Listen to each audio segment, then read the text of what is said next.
CPM പ്രവർത്തകനായിരുന്ന Nooruddeen രക്തസാക്ഷി ദിനം ആചരിച്ചു. CPMന്റെ നേതൃത്വത്തിലാണ് ഓച്ചിറ വയനകത്ത് രക്തസാക്ഷി ദിനം ആചരിച്ചത്. CPM നേതാവായിരുന്ന നൂറുദ്ദീൻ രക്തസാക്ഷി ദിനാചരണമാണ് ഓച്ചിറ വയനകത്ത് നടത്തിയത്. പുഷ്പാർച്ചന, പതാക ഉയർത്തൽ, അനുസ്മരണ സമ്മേളനം എന്നിവയും രക്തസാക്ഷി ദിനാചരണത്തിന്റെ ഭാഗമായി നടന്നു. CPM കൊല്ലം ജില്ലാ കമ്മിറ്റി അംഗം PB സത്യദേവൻ പതാക ഉയർത്തി.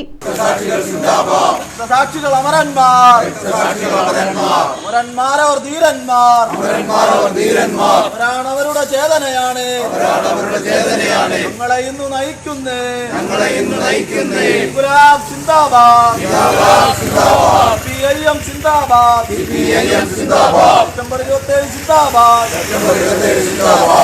CPM കൊല്ലം ജില്ലാ സെക്രട്ടേറിയറ്റ് അംഗം M ശിവശങ്കരപിള്ള ഉദ്ഘാടനം ചെയ്തു. എല്ലാ തരത്തിലുള്ള കൊള്ളരുതായ്മകളും അവർ കാണിക്കുകയാണ്. ഇപ്പോഴും കാശ്മീരിൽ പ്രക്ഷോഭങ്ങൾ നടക്കുകയും അവിടെ പരിസ്ഥിതി പ്രവർത്തകരും സാമൂഹ്യ പ്രവർത്തകരെയും ഒക്കെ അറസ്റ്റ് ചെയ്ത് പ്രശ്നം കൂടുതൽ സങ്കീർണമാക്കി ജനശ്രദ്ധ പുതിയ രൂപത്തിലേക്ക് തിരിച്ചുവിട്ട് രാജ്യത്തെ ജനങ്ങളിൽ നിന്ന് അനുഭവിക്കുന്ന ദുരിതങ്ങളിൽ നിന്നും അതേപോലെ തന്നെ അവരനുഭവിക്കുന്ന കഷ്ടപ്പാടുകളിൽ നിന്നും ശ്രദ്ധ തിരിച്ചുവിട്ട് പുതിയ പുതിയ പ്രശ്നങ്ങൾ സൃഷ്ടിക്കുക എന്നുള്ളതാണ് BJP ഭരണകൂടം അധികാരത്തിൽ വന്ന നാൾ മുതൽ ചെയ്തുകൊണ്ടിരിക്കുന്നത്.